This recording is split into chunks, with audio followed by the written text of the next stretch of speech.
Hi all, welcome to EZB Academy. എല്ലാവർക്കും EZB അക്കാഡമിയിലേക്ക് സ്വാഗതം. സോ നമ്മുടെ ഗ്രൂപ്പ് ഡി എക്സാം അല്ലെ കറന്റ് റണ്ണിങ് ആണ്. അപ്പൊ ഗ്രൂപ്പ് ഡി 2020 എക്സാം PT ആണ്.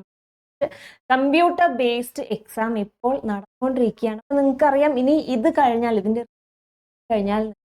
PT ഉണ്ടാകും, അതായത് ഫിസിക്കൽ എഫിഷ്യൻസി ടെസ്റ്റ് ഉണ്ടാകും അല്ലെ. അപ്പൊ അത് റിലേറ്റ് ചെയ്തിട്ട് നമ്മൾ എങ്ങനെയാണ് എന്തൊക്കെ കാര്യം ശ്രദ്ധിക്കണം എന്നുള്ളത് നമ്മൾ കഴിഞ്ഞ ദിവസം അതിന് പോയിട്ടുണ്ടായിരുന്നു.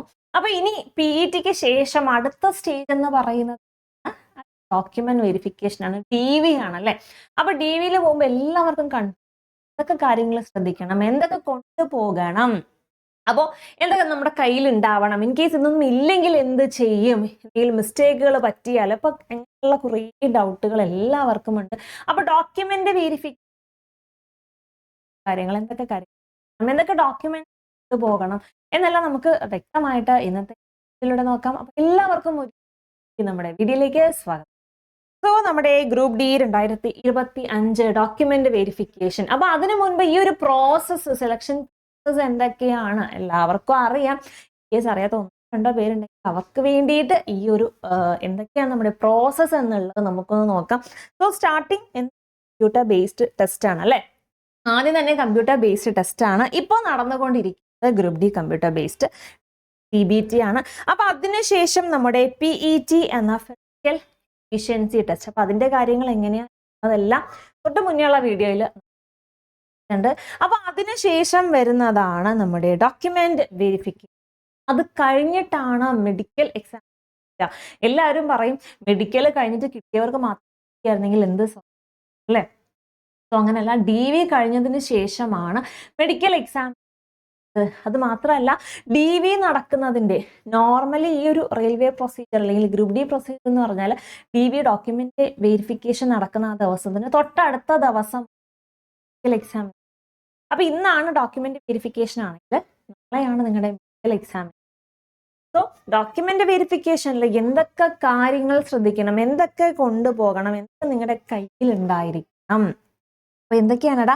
ആപ്ലിക്കേഷൻ ഫോം അല്ലെ, application form. So application form. അപ്പോൾ നമ്മൾ അപ്ലൈ ചെയ്ത ഗ്രൂപ്പ് ഡി നമ്മുടെ എക്സാം അപ്ലൈ ചെയ്ത നോട്ടിഫിക്കേഷൻ ടൈമിൽ അപ്ലൈ ചെയ്തതിന് നമുക്ക് ആ കോപ്പി എടുക്കാൻ പറ്റും, അത് ഡൗൺലോഡ് ചെയ്ത് നമുക്ക് എടുക്കാൻ പറ്റും. റെയിൽവേ സൈറ്റിൽ നിന്ന് നിങ്ങളുടെ സൈറ്റിൽ ലോഗിൻ ചെയ്ത് ആപ്ലിക്കേഷൻ ഹിസ്റ്ററിയിൽ നിന്ന് ഗ്രൂപ്പ് ഡിയുടെ ആപ്ലിക്കേഷൻ ഫോം നിങ്ങൾക്ക് എടുക്കാം. അത് ഡൗൺലോഡ് ചെയ്ത് പ്രിന്റ് ഔട്ട് എടുത്ത് കരുതിയേക്കുക. അത് ആവശ്യം അത് കൊണ്ടുപോകണം, നിങ്ങളുടെ കയ്യിലുണ്ടാവണം. ദെൻ അതിനുശേഷം എന്തുണ്ടാവണം? അതിനുശേഷം അഡ്മിറ്റ് കാർഡ് കയ്യിലുണ്ടാവണം. സോ അഡ്മിറ്റ് കാർഡ് എന്ന് പറയുമ്പോൾ ഏതൊക്കെയാണല്ലേ, എല്ലാ സ്റ്റേജിനും അഡ്മിറ്റ് കാർഡ് റെയിൽവേ പ്രൊവൈഡ് ചെയ്യുന്നതാണ്. എല്ലാ സ്റ്റേജിനും അഡ്മിറ്റ് കാർഡ്സ് ഉണ്ട്. സോ അഡ്മിറ്റ് കാർഡ് ആദ്യം നമ്മുടെ CBT എക്സാമിനുണ്ട് അല്ലേ, കമ്പ്യൂട്ടർ ബേസ്ഡ് കാർഡ് വരുമല്ലോ. അത് കഴിഞ്ഞിട്ട് എടുത്ത് കളയരുത്, കയ്യിലിരിക്കുക, അതെടുക്കണം. നെക്സ്റ്റ് CBT അഡ്മിറ്റ് കാർഡിന് ശേഷം അടുത്തത് എന്താണ്? Physical efficiency.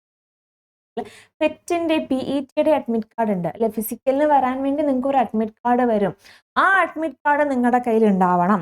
അതിനുശേഷം നമ്മൾ എന്തിനു വേണ്ടിയാണ് പോകുന്നത്? DVക്കാണ് പോകുന്നത്. അപ്പൊ DVക്ക് വേണ്ടിയിട്ട് ഒരു അഡ്മിറ്റ് തരും. DVക്കും മെഡിക്കലിനും വേണ്ടിയിട്ട് ഒരു അഡ്മിറ്റ് കാർഡ് ഉണ്ട്. സോ ആ അഡ്മിറ്റ് കാർഡും കയ്യിലുണ്ടാവണം. അപ്പൊ ഈ ഒരു 3 അഡ്മിറ്റ് കാർഡുകളും കയ്യിലുണ്ടാവണം. അഡ്മിഷൻ ഫോം ഉണ്ടാകണം, അഡ്മിറ്റ് കാർഡുകളും ഉണ്ടാകണം. അപ്പൊ അടുത്തത് അഡ്മിറ്റ് കാർഡിന് ശേഷം അടുത്തത് എന്താണ്? Educational certificate. എന്ത് ക്വാളിഫിക്കേഷൻ ലെവൽ എക്സാം, എന്ത് സർട്ടിഫിക്കറ്റ് മാത്രം മതി, മെട്രിക്കുലേഷൻ സർട്ടിഫിക്കറ്റ് മാത്രം മതി.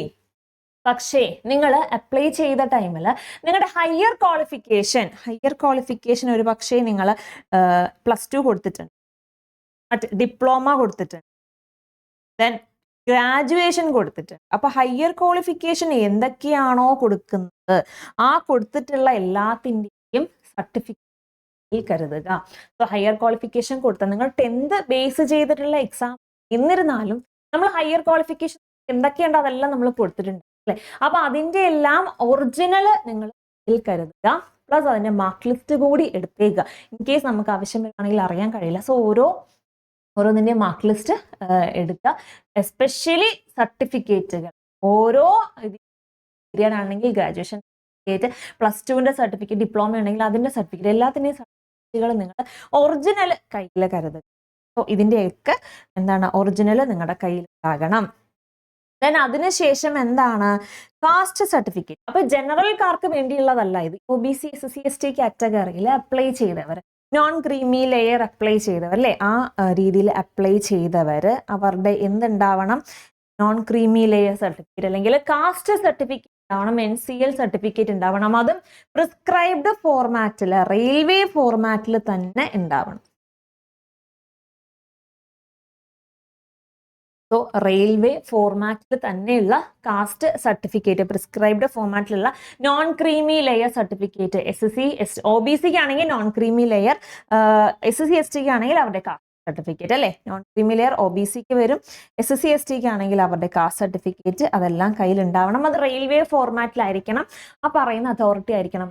എപ്പോഴും തഹസീൽദാർ ആണ്, ഓഫീസിൽ നിന്നാണ് ലഭിക്കുന്നത്. അപ്പൊ തഹസീൽദാർ അതോറിറ്റിയിലുള്ള കാസ്റ്റ് സർട്ടിഫിക്കറ്റ് ഉണ്ടായിരിക്കണം. അതിൽ അപ്ലൈ ചെയ്ത് SC ST അല്ലെങ്കിൽ OBC കാറ്റഗറിയിൽ അപ്ലൈ ചെയ്ത്. അതിനുശേഷം EWS സർട്ടിഫിക്കറ്റ് അല്ലെ. അപ്പൊ EWS കോട്ടയിലാണ് നിങ്ങൾ അപ്ലൈ ചെയ്തതെങ്കിൽ നിങ്ങൾക്ക് എന്തുണ്ടാവണം, എക്കണോമിക്കലി വീക്കർ സെക്ഷൻ സർട്ടിഫിക്കറ്റ്, ആ ഒരു കോട്ടയിൽ അപ്ലൈ ചെയ്തവർ ആ ഒരു സർട്ടിഫിക്കറ്റ്, EWS സർട്ടിഫിക്കറ്റും കയ്യിലുണ്ടാവണം. Then income certificate. ഈ ഇൻകം, ലോ ഇൻകം, നമുക്കറിയാം 8 ലക്ഷത്തിൽ താഴെ വാർഷിക വരുമാനമുള്ളവർക്കാണ് ഈ ഒരു ഇൻകം ക്ലെയിം ചെയ്യാൻ പറ്റില്ലെങ്കിൽ ആ ഒരു എക്സെപ്ഷൻ ഉള്ളത്. അപ്പൊ അവർക്ക് എന്താണ്, അവർ ആ ഒരു ഇതിൽ കാറ്റഗറി ഉള്ളവർ അവരുടെ ഇൻകം സർട്ടിഫിക്കറ്റ്. ദെൻ അതിനുശേഷം മെഡിക്കൽ സർട്ടിഫിക്കറ്റ്. അതായത് മെഡിക്കൽ സർട്ടിഫിക്കറ്റ് എല്ലാവർക്കും അല്ല, ഫിസിക്കലി ഹാൻഡിക്യാപ്ഡ് ഉള്ളവർക്ക് വേണ്ടിയിട്ട്, PWD കാൻഡിഡേറ്റ്സിന് വേണ്ടി, ഫിസിക്കലി ഹാൻഡിക്യാപ്ഡ് ആയിട്ടുള്ള കാൻഡിഡേറ്റ്സിന് വേണ്ടിയിട്ട്, ഫിസിക്കലി ഹാൻഡിക്യാപ്ഡ് അല്ലെങ്കിൽ PWD കാൻഡിഡേറ്റ്സിന് അവരുടെ മെഡിക്കൽ സർട്ടിഫിക്കറ്റ്. ഓക്കെ, ഇനി എന്താണ് വേണ്ടത്, ഐഡന്റിറ്റി പ്രൂഫ് അല്ലെങ്കിൽ അഡ്രസ് പ്രൂഫ്, നിങ്ങളുടെ ആധാർ, ഡ്രൈവിംഗ് ലൈസൻസ്. അപ്പൊ അതെല്ലാം എന്ത് വേണമെങ്കിലും എടുക്കാം. നിങ്ങൾ ആധാർ കയ്യിൽ കരുതിയേക്കുക, ഒറിജിനൽ, ഈ പറഞ്ഞതെല്ലാം നിങ്ങൾ ഒറിജിനൽ കയ്യിൽ കരുതിയേക്കുക. പ്ലസ് ഒറിജിനൽ മാത്രം പോരാ, എല്ലാത്തിൻ്റെയും 2 കോപ്പീസും കൂടെ കയ്യിൽ കരുതുക. അതിൽ സെൽഫ് അറ്റസ്റ്റഡും ആയിരിക്കണം. സോ സെൽഫ് അറ്റസ്റ്റ് ചെയ്ത 2 കോപ്പീസും നിങ്ങളുടെ കയ്യിൽ ഉണ്ടാവണം. എല്ലാത്തിൻ്റെയും ഒറിജിനൽ നിങ്ങളുടെ കയ്യിൽ ഉണ്ടാവണം. അപ്പൊ ഇത്രയും കാര്യങ്ങൾ നിങ്ങൾ കയ്യിൽ കരുതുക. ഇനി ഈ അഡ്രസ് പ്രൂഫിന് നിങ്ങൾക്ക് നിങ്ങളുടെ വോട്ടേഴ്സ് ഐഡിയോ ലൈസൻസോ അല്ലെങ്കിൽ ആധാർ മസ്റ്റായിട്ടും കയ്യിൽ കരുതുക. അപ്പൊ ഇതെല്ലാം കയ്യിൽ വെക്കുക. ഇനി എന്താണ് ശ്രദ്ധിക്കേണ്ടത്, ഇനിയുള്ളത് ഇതിന്റെ കൂടെ തന്നെ നമ്മൾ DV ടൈമിൽ ചെല്ലുമ്പോൾ അവിടെ നമുക്കൊരു സെൽഫ് ഡിക്ലറേഷൻ ഫോം തരും, ഒരു സെൽഫ് ഡിക്ലറേഷൻ ഫോം തരും. സോ ആ ഫോമും നിങ്ങൾ എന്ത് ചെയ്യുക, അവിടെ വെച്ച് തന്നെ ഫില്ല് ചെയ്ത്, ആ ഒരു DV സെന്ററിൽ നിന്ന് പ്രൊവൈഡ് ചെയ്യും. അപ്പൊ അതും ഫില്ല് ചെയ്ത് കൊടുക്കണം. പ്ലസ് നിങ്ങളുടെ കയ്യിൽ നിങ്ങളുടെ ഫോട്ടോയുടെ കോപ്പീസും ഉണ്ടായിരിക്കണം. അപ്പോൾ പ്രത്യേകിച്ച് ശ്രദ്ധിക്കേണ്ട ഒരു കാര്യം, നമ്മൾ അപ്ലൈ ചെയ്ത സമയത്ത് നമ്മുടെ അപ്പിയറൻസ് ഒന്നും വലിയ രീതിയിൽ വരുത്താതിരിക്കുക. ആ അപ്പിയറൻസിൽ തന്നെ ഇരിക്കുക, പല രീതിയിൽ മാറ്റമൊന്നും വേണ്ട. അപ്പോൾ ഫോട്ടോസ് കയ്യിലുണ്ടാകുക, ഫോട്ടോസ് വേണം. എന്തായാലും നിങ്ങൾ നിങ്ങളുടെ ഫോട്ടോസ് കയ്യിൽ കരുതുക. ഇനി ഇതിന്റെ എല്ലാം ഒറിജിനൽസ് പ്ലസ് കോപ്പി, അതും സെൽഫ് അറ്റസ്റ്റഡ്, 2 കോപ്പീസ് കരുതുക, സെൽഫ് അറ്റസ്റ്റഡ് കോപ്പീസ് കയ്യിൽ കരുതുക. ഇനി നമ്മുടെ 10th സർട്ടിഫിക്കറ്റ് മെയിൻ ആയിട്ട് അവിടെ നോക്കുന്നത് നമ്മുടെ നെയിം, ഡേറ്റ് ഓഫ് ബർത്ത്. അതിന് വേണ്ടിയിട്ടാണ് ഈ ഒരു 10th സർട്ടിഫിക്കറ്റ് അല്ലെ, നമ്മുടെ അച്ഛൻ്റെ പേരും ഡേറ്റ് ഓഫ് ബർത്ത്, നമ്മുടെ പേരും അത് നോക്കാനായിട്ട് 10th സർട്ടിഫിക്കറ്റ്. അപ്പൊ അതിൽ മിസ്റ്റേക്സ് ഇല്ല, അത് ഉറപ്പ് വരുത്തുക. അപ്പൊ ഈ DV ടൈമിൽ പോകുന്നതിന് മുൻപ് തന്നെ നിങ്ങളുടെ എല്ലാ സർട്ടിഫിക്കറ്റിലും നിങ്ങളുടെ പേര് സെയിം ആണെന്ന് നോക്കുക. മെയിൻലി നോക്കേണ്ടത് പേര് സെയിം ആണോ എന്ന് ചെക്ക് ചെയ്യുക. അല്ലെങ്കിൽ അത് തിരുത്താനുള്ള അതിന്റെ വേണ്ട സെപ്പറേറ്റ് ചെയ്യുക. അല്ലെങ്കിൽ പിന്നീട് നിങ്ങൾക്ക് ഇൻ കേസ് എന്തെങ്കിലും തിരുത്തോ കാര്യങ്ങളോ ഉണ്ട്, അങ്ങനെ ഉണ്ടെങ്കിൽ പകരം ഒരു അഫിഡവിറ്റ്, അല്ലെ ആ സർട്ടിഫിക്കറ്റ് കൊണ്ടുപോകണമെന്നില്ല, പകരം ഒരു അഫിഡവിറ്റ് കൊടുത്താൽ മതിയാകും. ഇത് നമ്മുടെ ജോയിനിങ് ടൈമിൽ കൊണ്ടുവരാം എന്നുള്ള രീതിയിൽ നിങ്ങളൊരു അഫിഡവിറ്റ് കൊടുത്താലും മതിയാകും. ജോയിൻ ടൈമിൽ നമ്മളത് കൊടുത്തില്ലെങ്കിലും ഇൻ കേസ് നമുക്ക് അഡ്മിറ്റ് കാർഡോ നമ്മുടെ കയ്യിലില്ല, നിങ്ങളൊരു അഫിഡവിറ്റ് പ്രിപ്പയർ ചെയ്ത് കൊണ്ടുപോവുക. അത് ജോയിനിങ് ടൈമിൽ ഇപ്പോൾ കയ്യിൽ ഇല്ല, ജോയിൻ ടൈമിൽ ലഭിക്കാം എന്ന രീതിയിൽ അഫിഡവിറ്റ് മതി. ഇനി ഇൻ കേസ് എന്തെങ്കിലും നെയിമൊക്കെ ചേഞ്ചോ കാര്യങ്ങളോ ഉണ്ടെങ്കിൽ അത് നോക്കുക. എസ്പെഷ്യലി നെയിം എല്ലാ സർട്ടിഫിക്കറ്റിലും അപ്പൊ ഇത്രയും കാര്യങ്ങളാണ് എന്താണ് നമ്മൾ മെയിൻ ആയിട്ടും ഡോക്യുമെന്റ് വെരിഫിക്കേഷനിൽ ശ്രദ്ധിക്കേണ്ടത്. അപ്പൊ മസ്റ്റ് ആയിട്ടും എല്ലാത്തിന്റെയും ഒറിജിനൽ കൊണ്ടുപോവുക, 2 കോപ്പീസ്, സെൽഫ് അറ്റസ്റ്റഡ് 2 കോപ്പീസ് ആയിട്ട് കയ്യിൽ കരുതുക. ഓക്കെ അല്ലേടാ? അപ്പൊ ഇത്രയും കാര്യങ്ങളേ ഉള്ളൂ ഡോക്യുമെന്റ് വെരിഫിക്കേഷനിൽ ശ്രദ്ധിക്കാനുള്ളത്. പിന്നെ ശ്രദ്ധിക്കുക, DVയുടെ തൊട്ടടുത്ത ദിവസമായി മെഡിക്കൽ എക്സാമിനേഷൻ.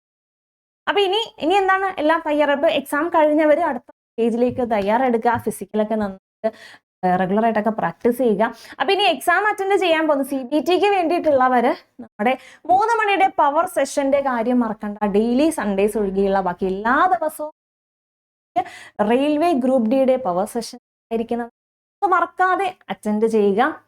ആൻഡ് ഇനി ഫ്രീ ക്ലാസ്സസിന്റെയും ഫ്രീ PDFസും അതുപോലെ വരുന്ന നോട്ടിഫിക്കേഷനും കാര്യങ്ങളും ഒക്കെ അറിയാനായിട്ട് നമ്മളൊരു വാട്സ്ആപ്പ് ഗ്രൂപ്പ് സ്റ്റാർട്ട് ചെയ്തിട്ടുണ്ട്. അതിന്റെ ലിങ്ക് താഴെ കൊടുത്തിട്ട് നിങ്ങൾ ഗ്രൂപ്പിൽ ജോയിൻ ചെയ്യുക. നിങ്ങൾക്ക് ഫ്രീ ക്ലാസ്സും ഫ്രീ PDF അപ്ഡേറ്റ്സുകളെല്ലാം ലഭിക്കും. ഇനി ഗ്രൂപ്പ് ഡി കഴിഞ്ഞ അടുത്ത സ്റ്റേജ് നമ്മുടെ NTPC ആണല്ലേ, ഗ്രാജുവേറ്റ് അണ്ടർ ഗ്രാജുവേറ്റ് NTPC വരാൻ പോകുന്നു. സോ NTPCയുടെ പ്രിപ്പറേഷൻ നമ്മുടെ കൂടെ തന്നെ സ്റ്റാർട്ട് ചെയ്യുക. ഗ്രൂപ്പ് ഡി കഴിഞ്ഞവരെ NTPC പ്രിപ്പറേഷൻ സ്റ്റാർട്ട് ചെയ്തുകൊള്ളാം. അപ്പൊ ഇനി ഇത്രയേ ഉള്ളൂ. ഇനി അടുത്ത വീഡിയോയിൽ കാണാം. Thank U.